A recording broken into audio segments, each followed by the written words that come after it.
हरे कृष्णा राधे राधे दोस्तों, आप सभी का मेरे इस YouTube चैनल में हार्दिक स्वागत है।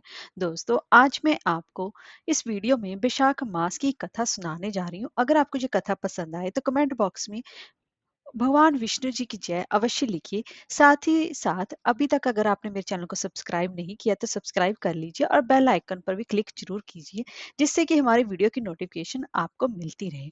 हिंदू धर्म ग्रंथों में हर महीने का सबसे ज्यादा खास महत्व माना जाता है और हिंदू पंचांग के अनुसार दूसरा महीना वैशाख का महीना होता है। यह महीना धार्मिक दृष्टिकोण से बहुत ही ज्यादा खास होता है। इस महीने में भगवान विष्णु जी की पूजा विशेष रूप से की जाती है। भगवान विष्णु जी को प्रिय होने के कारण वैशाख को माधव मास भी कहा जाता है। पद्म पुराण और विष्णु पुराण के अनुसार वैशाख महीने में की गई भगवान विष्णु जी की पूजा से कई गुना पुण्य फल की प्राप्ति होती है। वैशाख मास में सूर्योदय से पहले स्नान करना और जल दान करना, छत्र दान करने का भी विशेष महत्व है। यही कारण है कि इस महीने में लोगों को पानी भी पिलाने के लिए प्याऊ भी लगवाते हैं और इसके साथ साथ छत्र भी दान करते हैं, जाने की वह उनको छतरी दान करते ताकि उनको गर्मी से राहत मिल सके। और इससे ये भगवान विष्णु जी यानी कि त्रिदेव यानी ब्रह्मा विष्णु और महेश तीनों की कृपा प्राप्त होती है और इसी से जुड़ी हुई एक कथा भी प्रचलित है। पौराणिक कथाओं के अनुसार सतयुग में एक हेमकांत नाम का बंगाल देश का राजा था। यह राजा कुशकेतु का पुत्र तथा अत्यंत ही बलवान था। वह राजा एक समय शिकार खेलने वन में गया और वहां पर वह मृग शुक्रों को मारता हुआ दोपहर में बहुत ही ज्यादा थक गया और मुनियों के आश्रम में पहुंचा। उस समय क्षतीर्थ नाम के एक ऋषि ध्यान लगाकर समाधि अवस्था में बैठे हुए थे। उसको ये भी मालूम ना हुआ कि आश्रम में कौन आया हुआ है। वह निश्चिंत होकर बैठे रहे और राजा का उन्होंने कोई भी सम्मान नहीं किया। इस पर राजा को बड़ा ही क्रोध आया और वह ऋषि को मारने के लिए आगे बढ़े।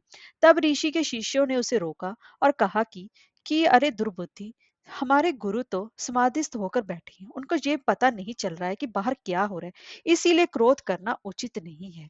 तब राजा क्रोधित होकर कहने लगा कि हे ब्राह्मणों, मैं थक गया हूँ, तुमने मेरा अतिथि सत्कार नहीं किया, मुझे भूख लगी है, मुझे खाना दो।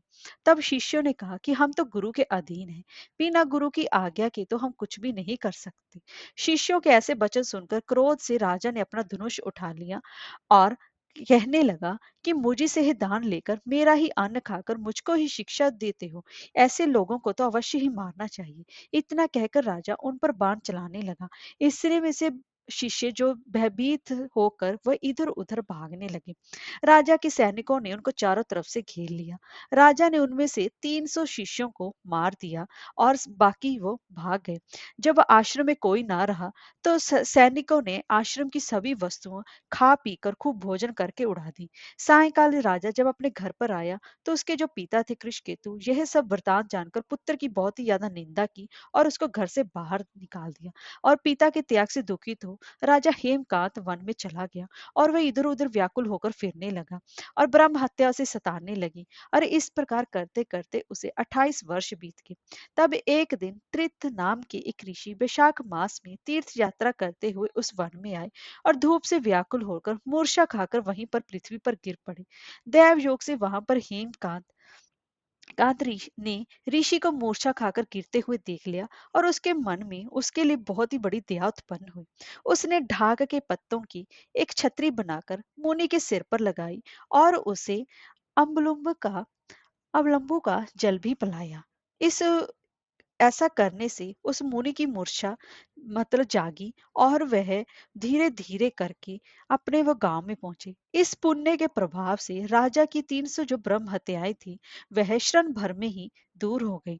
तब राजा हेमकांत को बड़ा ही विस्मय, बड़ा दुख हुआ कि उसके द्वारा इतने प्राणियों के कष्ट देने पर भी उसकी जो 300 ब्रह्म हत्याएं वो कैसे दूर हो गई और किसने यह इसको दूर किया और इसका कारण क्या है। जब वह सोच ही रहा था तो उसकी मृत्यु निकट आ गई और उसको संग्रहणी रोग लग गया।